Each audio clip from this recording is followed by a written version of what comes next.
Banyak anak muda sekarang kerja itu nggak buat dirinya sendiri. Jadi waktu gajian, uangnya masuk terus langsung keluar lagi karena mungkin biayain orang tuanya, adiknya, dan juga biayain rumah. Di tengah kondisi dia masih harus berjuang buat hidupnya sendiri dan masa depannya. Nah, singkatnya, generasi seperti ini seringkali terhimpit di tengah-tengah antara masalah keuangan, masalah mental, dan juga keadaan. Itu yang sering orang sebut sebagai sandwich generation, di mana sandwich generation ini sering banget menjadi topik perbincangan di antara generasi Z atau Gen Z dengan generasi millennials. Hari ini kita bakal ngobrol langsung sama seseorang yang posisinya pernah ada atau mungkin sekarang masih ada di posisi sebagai seorang sandwich generation, tapi dia berhasil melangkah jauh untuk mengubah hidupnya dan mengejar mimpi-mimpinya. Dia adalah lulusan Stanford Law School, di sisi lain dia adalah sandwich generation yang harus biayain keluarganya tapi tetap bisa mengejar mimpinya. Pertanyaannya, karena ini sering jadi topik yang dibahas, apakah sandwich generation ini justru menjadi beban atau malah menjadi bahan bakar bagi seseorang untuk bisa terus maju? Sudah bersama saya Irawati Putri, lulusan Stanford dan juga saat ini menjadi CEO dari Legally AI. Selamat sore, Mbak Ira. Sore Lala, nice to meet Oke, gimana kabarnya Kak Ira? baik, Lala gimana kabarnya? Kabar baik, Kak Ira. Oke, Kak Ira kita mau ngobrol-ngobrol dong sore ini tentang sandwich generation yang mungkin Kak Ira udah nggak asing lagi dengar ini ya.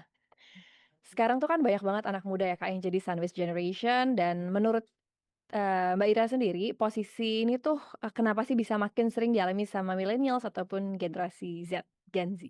Pertanyaan yang bagus banget. Sebenarnya kalau kita telisik, itu penyebabnya adalah bagaimana orang tua pada mereka dibesarkan dulu, informasi tidak sebagus sekarang.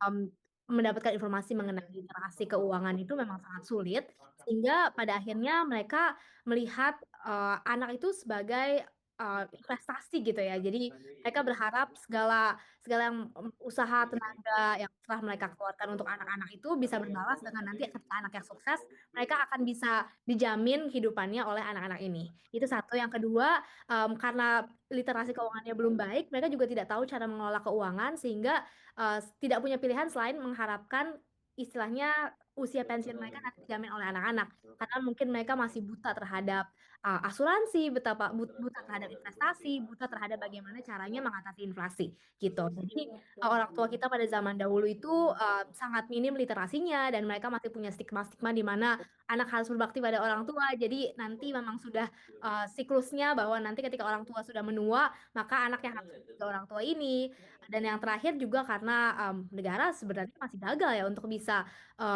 mewujudkan lapangan pekerjaan yang, ada dan layak untuk semua, supaya orang-orang itu bisa terbebas dari, jerat kemiskinan dan bahkan dari kelas menengah gitu. Dan, dengan problematika itu, sulitnya, keadaan ekonomi dan lain sebagainya, kadang hanya menyisakan kita terhadap, potensi atau maaf, problematika sandwich generation ini, gitu. Oke. Mbak Ira sendiri kan kalau aku baca dari sharing di Instagram ya, bagaimana Mbak Ira share tentang hidup Mbak Ira dan perjalanan Mbak Ira sampai bisa sampai saat ini, Mbak Ira sendiri adalah seorang sandwich generation, harus bantu adik dan juga orang tuanya. Momen apa sih yang bikin Mbak Ira bisa sadar kayak, "Oke, hidup gue itu memang nggak cuma buat gue doang, tapi gue harus tetap berkembang dengan kehidupan gue sendiri di tengah ada tanggung jawab lain," gitu? Menurut aku sadar akan privilege. Walaupun aku saat itu dibesarkan dalam kondisi keluarga yang miskin, tetapi aku tidak bisa memungkiri bahwa aku masih lebih beruntung dari kebanyakan orang-orang miskin lain, misalnya yang tidak bisa mendapatkan kesempatan untuk pendidikan. Saat itu ketika aku, bersekolah, aku mendapat kesempatan bersekolah dengan keringanan yang luar biasa di salah satu, paling bagus sekolah swasta bagus di Jakarta.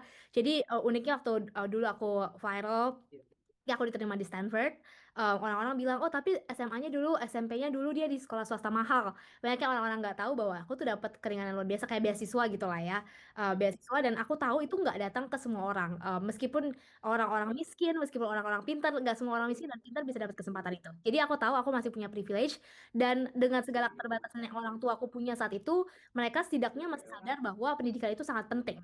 Sehingga, aku merasa itu sudah jadi tanggung jawab aku ketika mereka sudah melakukan apapun yang mereka bisa untuk mendorong aku bersekolah, aku harus bisa memanfaatkan kesempatan yang udah mereka berikan. Jadi, orang kan suka mikir orang tua harus mengusahakan yang terbaik buat anak. Tapi kadang yang kita nggak tahu adalah orang tua benar-benar udah usaha yang terbaik memang bisanya cuma segitu gitu. Dan itu yang sesuatu yang kita harus, rendah hati sadari bahwa instead of, terus meminta orang tua untuk mewujudkan A, B, C, kita harus mulai telisik lagi apakah memang misalnya dia punya 10.000 dia kasih 10.000 10.000-nya. Dia punya 100 juta dia kasihnya 10.000 itu beda lagi ceritanya. Tapi kalau orang tua cuma punya 10.000 dia kasih 10.000 10.000-nya itu yang semua yang bisa dia kasih. Jadi rasa syukur terhadap itu yang membuat aku merasa aku sudah punya kesempatan, punya privilege, orang tua aku udah memberikan segalanya, aku harus step up supaya bisa mengubah hidup aku dan hidup mereka. Oke, dari cerita Mbak Ira tadi, saya semakin penasaran sama cerita awalnya nih. Oke, orang-orang kan sekarang hanya melihat Mbak Ira ketika viral adalah seorang lulusan Stanford Law School dan itu keren banget. Tapi realitanya mungkin ada bagian hidup mana yang Mbak Ira merasa capek banget dari awal hingga sampai sekarang yang banyak orang nggak tahu atau mungkin cuma baca sebagian dari apa yang Mbak Ira bagikan di sosial media Mbak Ira. Betul, but I think, sesuatu yang kita perlu sadari juga adalah nggak perlu semua orang paham, betapa sulitnya perjalanan hidup kita. Nggak perlu juga semua orang mengerti dan nggak perlu juga kita selalu menjelaskan, ya kan? Tapi, itu kita nggak akan sadar ketika misalnya waktu usia Lala atau waktu aku 5, 10 tahun lalu aku masih berpikir semua orang harusnya paham apa struggle aku, semua orang harus tahu aku tuh kerja keras, semua orang harus tahu aku tuh berusaha untuk jadi pintar gitu. Tapi ketika kita semakin dewasa, kita tahu, hidup tuh bener-bener jadi refleksi banget kayak, kita berubah setiap hari ya kan, kayak berevolusi setiap hari menjadi lebih baik. Jadi nggak perlu menjelaskan segala sesuatu itu, tapi, kalau misalnya, aku pengen kasih pesan ke teman-teman yang mungkin cuma lihat dari sosial media, kita tuh pasti akan showcase apa yang kita suka untuk perlihatkan di sosial media, ya kan. Semua bagus-bagusnya, semua yang kita pengen orang lain mempersepsikan kita seperti apa. Mmm, tapi di balik itu semua pasti ada kerja keras, di balik senyum-senyum itu tuh pasti sebenarnya ada, wujud ketangguhan gitu ya, yang kita, pengennya perlihatkan yang baik-baik aja supaya bisa harapannya bisa bikin orang lebih bahagia atau kita sendiri bahagia untuk share hal-hal tersebut. Tapi di balik itu semua usahanya pasti, jauh dari, yang hanya bisa kelihatan sedikit aja. Kayak misalnya dulu, yang dicerita di media tuh bener banget, aku dulu kerja sebagai, chicken nugget seller gitu, aku kerja sebagai sales promotion girl chicken nugget, walaupun waktu itu dibilangnya cuma di event PRJ, tapi itu bukan hanya satu-satunya pekerjaan yang aku lakukan saat itu. Jadi aku ngajar sebetulnya, Lala salah satu muridku dulu, aku ngajarin Lala bahasa Inggris, Lala pinter banget. Terus aku bener-bener dari rumah ke rumah aku ngajar, dulu mungkin satu hal yang aku pengen bilang adalah, poverty constantly makes you feel like you don't belong, ya kan? Kita selalu dibilang, "Kamu nggak boleh melakukan A, kamu nggak boleh bermimpi A, kamu nggak boleh, melakukan B, kamu nggak boleh punya cita-cita A." Semua orang bilang, "Kamu nggak pantas mendapatkan sesuatu." Dan aku membenci perasaan itu ketika orang-orang mendikte apa yang harusnya aku lakukan dan apa yang harusnya aku bisa lakukan. Jadi, saat itu apapun yang aku bisa lakukan untuk mencari uang lebih banyak dari ikut lomba, dari ngajar murid, dari jualan chicken nugget, jualan stiker, segala sesuatu yang, menghasilkan uang tuh aku coba lakukan gitu. Dan mungkin orang akan melihatnya oportunis, tapi mereka nggak tahu apa tuntutan di belakang kita gitu. Tuntutanku saat itu di belakangku adalah, dulu aku, naik motor aja tuh harus bertiga, naik motor bebek kecil bertiga ke sekolah, dan kita pakai satu raincoat, jadi jas hujan. Kalau misalnya hujan tuh kita cuma punya satu raincoat, karena nggak bisa beli lebih dari itu, beli raincoat yang harganya cuma 10.000 15.000 aja kita nggak bisa. Terus beli, rain boots yang kayak misalnya supaya sepatu yang nggak basah itu nggak bisa. Jadi aku inget banget aku, iket, sepatuku pakai, dilapisin pakai kantong plastik gitu, kantong plastik hitam kresek, supaya aku bisa nyampe ke sekolah dengan kondisi nggak basah. Tapi teman-temanku taunya aku di sekolah nggak basah aja seragamnya, nggak basah aja, kakinya, tapi sebenarnya mereka nggak tahu aku dulu pakai kantong kresek gitu-gitu kan. Kayak hal-hal yang seperti itu tuh, nggak perlu semua orang tahu, tapi kita pasti lega setelah melewati itu. Tapi ketika kita melaksanakan itu, kayak melakukan itu, menjalani itu, rasanya sucks banget. Kayak orang-orang bisa dengan nyaman ada supir, orang-orang bisa dengan nyaman punya orang tua yang mungkin bisa menyediakan mereka hal-hal yang lebih baik, tetapi ya mau gimana, ada saatnya kita harus benar-benar tahu takdirnya udah seperti itu, yang kita bisa lakukan itu yang harus kita coba fokus untuk ubah nasib kita di situ. Dari apa yang tadi Mbak Ira ceritain, menurut saya itu agak beririsan dengan apa yang sering orang sebut dengan kemiskinan struktural. Apakah Mbak Ira setuju kemiskinan struktural tidak bisa dirubah atau justru pengalaman Mbak Ira sendiri membuktikan sebaliknya? Menurut aku kemiskinan struktural bukan sesuatu yang kita bisa abaikan gitu. Banyak orang yang bilang, oh kalau misalnya kamu miskin kerja keras aja gitu. Tapi pertanyaannya, kalau orang sudah kerja keras, mereka sudah berusaha untuk bersekolah, kadang kesempatan ketika kita sudah miskin, kesempatan kita untuk bisa keluar dari kemiskinan itu sangat sulit. Aku mungkin adalah salah satu anomali yang di antara sekian banyak orang yang bisa berhasil mendobrak hal tersebut. Dan itu pun aku masih akui sekarang masih cukup struggling untuk misalnya mengedukasi orang tuaku untuk bisa mengelola keuangan dengan lebih baik. Mental miskin itu pasti masih ada dan melekat karena kita miskin bertahun-tahun, kasarnya gitu. Nah, itu privilege yang kita udah punya pun nggak akan pernah bisa sama dengan orang-orang yang mulainya udah dari angka 1, 10, 100 atau 1000. Jadi eh, apapun yang kita lakukan, coba usahakan secara keras. Memang kemiskinan struktural itu adalah isu yang nggak bisa kita tutupi dan nggak bisa kita tutup mata terhadap itu. Kalau kesempatan ketika kamu misalnya orang tua kamu dulu berusaha untuk belajar, tapi orang tua kamu asalnya dari daerah yang bukan Jakarta, mereka bahkan nggak tahu pun nggak punya exposure sama sekali tentang lowongan pekerjaan yang ada di Jakarta gitu. Ketika orang tua berusaha merantau ke keluar Jakarta, mereka nggak akan punya pergaulan dengan orang-orang yang kelas sosialnya di atas mereka.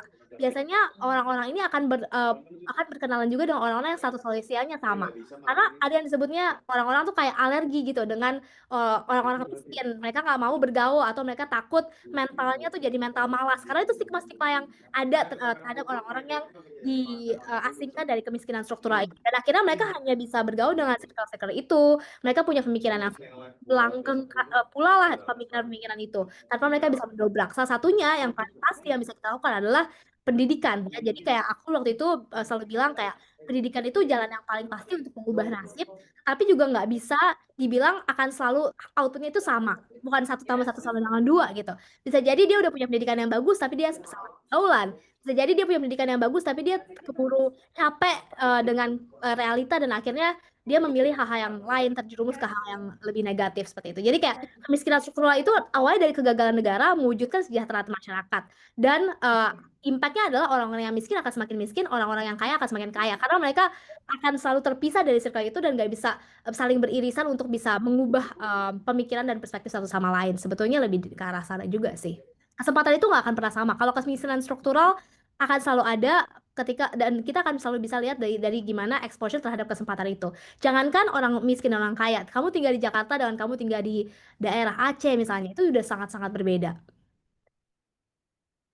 Oke, Mbak Ira tadi penjelasannya cukup menarik nih soal, kehidupan Mbak Ira sendiri dengan background, sebagai sandwich generation dan juga tentang bagaimana tadi kita membahas dia beririsan dengan kemiskinan struktural. Tapi nih Mbak Ira, saya mau nanya dong, jujur aja apakah sandwich generation itu justru menjadi beban atau malah menjadi, apa ya, bahan bakar untuk Mbak Ira bisa nge-push diri lebih jauh dan mengubah kehidupan dan kehidupan keluarga sekalian? Kalau menurut aku ketika kita berpikir itu beban, kita nggak akan pernah lepas dari stigma negatif dan perasaan-perasaan negatif. Itu akan sangat kontraproduktif. Jadi aku dari dulu selalu berpikir apapun uang yang aku kasih ke keluargaku pasti akan berbalik dalam bentuk berkat. Bukan berarti kita mengharapkan keluarga nantinya akan berterima kasih sekali karena kita berusaha mengubah nasib atau kayak kita juga nggak mengharapkan oh nanti Tuhan akan kasih rezeki yang lebih banyak dalam bentuk uang. Nanti aku jadi kayak kalau misalnya aku terus kasih uang ke orang tua. Bukan seperti itu, tapi kalau kita ikhlas dan menjalani itu dengan lebih ringan, itu jauh lebih ringan untuk kitanya. Dan jadinya aku selalu percaya kebaikan itu akan datang ke dalam kita lagi, bukan selalu dalam bentuk materi. Bisa jadi kita kenal dengan orang-orang yang lebih baik, kita akan punya kesempatan-kesempatan yang lebih baik. Ketika kita lebih ikhlas, aura kita jadi lebih positif. Hal-hal seperti itu sebenarnya berkat-berkat tidak terhitung yang akan muncul ketika kita bisa menyikapi itu dengan secara positif. Tapi kalau kita selalu bilang kayak, oh ini gara-gara orang tua saya miskin, saya jadinya tidak bisa sekolah di sana, saya tidak bisa punya gaya hidup A, B, C. Mungkin ketika kita terlalu banyak mengutuk realita dan mengutuk orang tua, kita harus pertanyakan kita tuh sebenarnya manusia yang seperti apa, ya kan? Karena Oke. kamu udah dikasih berkat, masih punya orang tua, kamu masih dikasih berkat untuk bisa punya keluarga. Mungkin nggak semua keluarga itu ideal, tetapi mereka pasti berusaha untuk menyiapkan apa yang terbaik. Aku mungkin akan terdengar kurang sensitif kalau misalnya mereka punya problem-problem di rumah tangga yang berbeda, tetapi intinya kalau misalnya kalian merasa masih sanggup dan kemudian kalian bisa senang hati melakukannya, dilakukan aja dengan ikhlas. Tetapi aku sangat-sangat menyarankan untuk teman-teman juga berefleksi kira-kira teman-teman tuh maunya apa, plannya seperti apa. Jangan sampai gaji itu juga 100% kalian nggak nikmati sama sekali, karena itu akan jadi gampang namanya burnout. Pasti Lala juga familiar dengan ini. Orang-orang kalau burnout, mereka capek karena ngerasa uangnya nggak bisa dinikmati. Jadi self reward itu penting, tapi juga harus balance. Dan menurut aku income stream itu harus selalu didiversifikasi. Nggak hanya soal menerima gaji dan kemudian habis gajinya untuk manage uang, bayar uang sana sini, tapi kita harus belajar manage, belajar mendiversifikasi keuangan, misalnya Hmm. ya side hustle, pekerjaan-pekerjaan halal yang bisa kita lakukan, proyek-proyek bersama teman-teman, misalnya yang halal ya. Tapi yang kira-kira bisa memotivasi dan kemudian kita bisa self reward sedikit-sedikit, bisa mulai tabung sedikit-sedikit. Jangan sampai juga sandwich generation ini jadinya nggak punya sama sekali yang memotivasi mereka untuk bisa keep on going gitu. You have to remember to love yourself before you learn to provide for other people. Oke, Mbak Ira, menarik sekali tadi salah satunya adalah soal tadi ada burnout. Jadi di tengah tuntutan mungkin kebutuhan biaya keluarga dan cita-cita Mbak Ira sendiri bisa sampai sekarang, itu gimana caranya bisa hustle tanpa mungkin burnout dan tanpa mengabaikan cita-cita yang pengen Mbak Ira bangun gitu sebagai seorang sandwich generation? Betul. Sebetulnya proses self love atau mencintai diri sendiri itu adalah proses yang sangat panjang.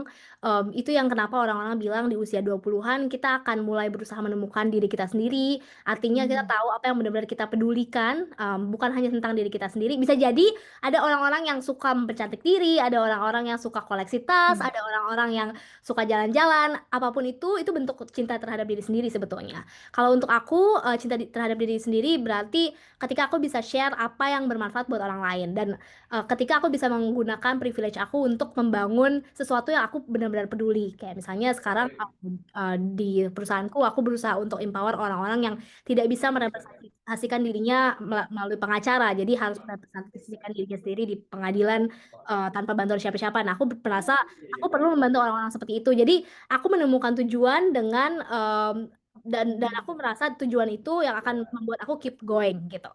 Tapi orang-orang mungkin punya tujuan-tujuan yang berbeda dan itu nggak ada yang salah.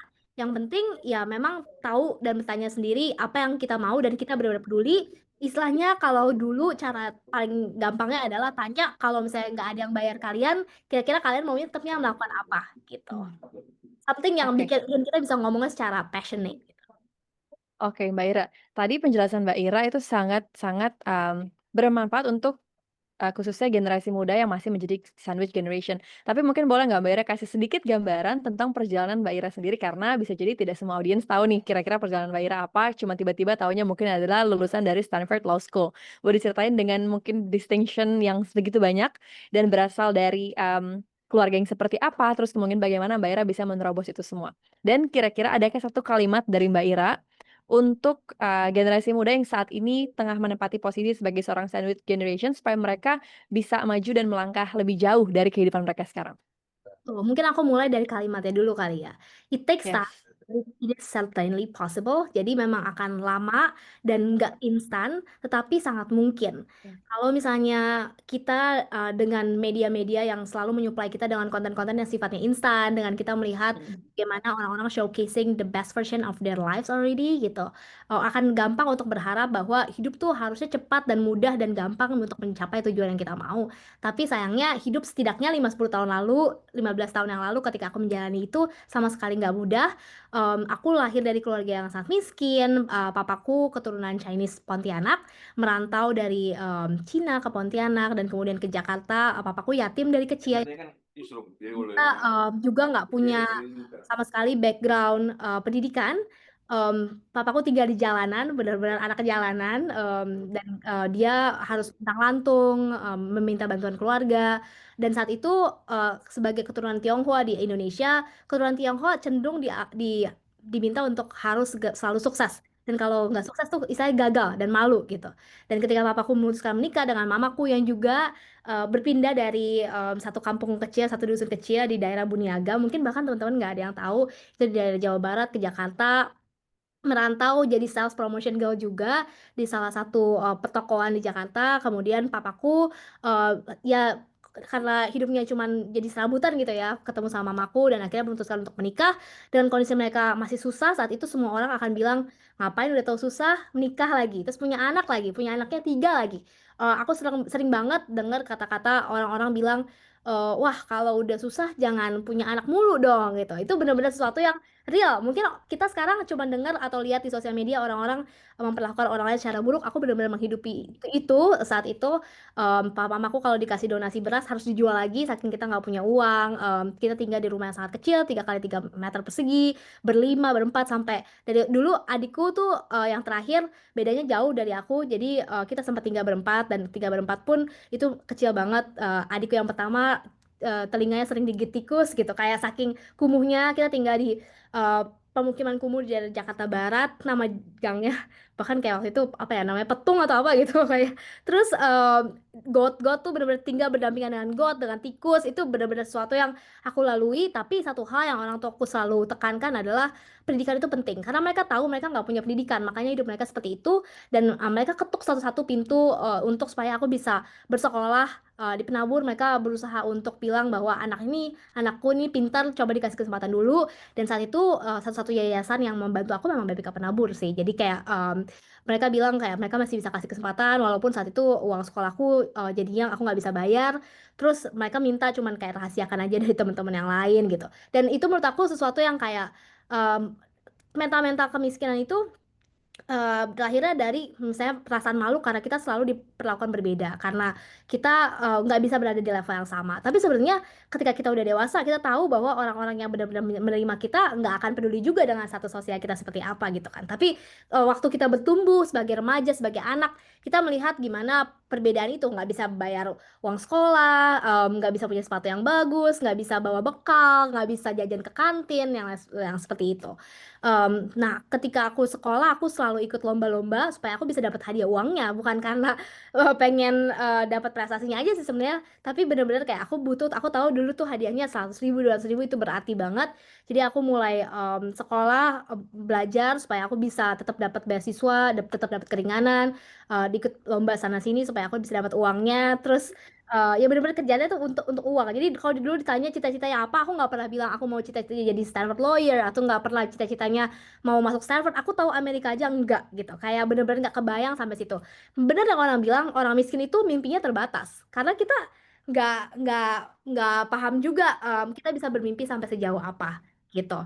Jadi setelah itu em, ketika aku masuk kuliah pun itu juga karena satu-satunya mimpi aku dulu mungkin setelah aku SMA aku merasa aku cuma pengen masuk UI karena UI doang yang bisa aku rasa aku masih bisa cari uangnya untuk bisa ditutup dari uang-uang lomba.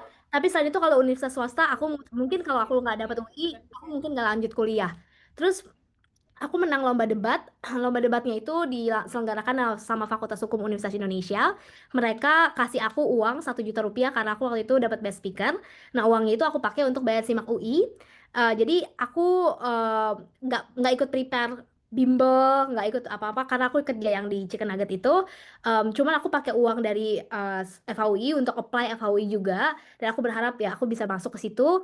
Aku akhirnya diterima di FHUI. Sebenarnya dulu sebelum diterima FHUI aku sempat keterima FH Unpad juga, tapi itu pun aku nggak bisa ambil karena kalau di Unpad itu aku harus ngekos dan ngekos itu udah pasti tambahan mahal biaya uang kos dan segala macamnya. Kalau UI aku tuh nggak pernah ngekos sampai semester terakhir karena aku nggak punya uang untuk ngekos di UI pun.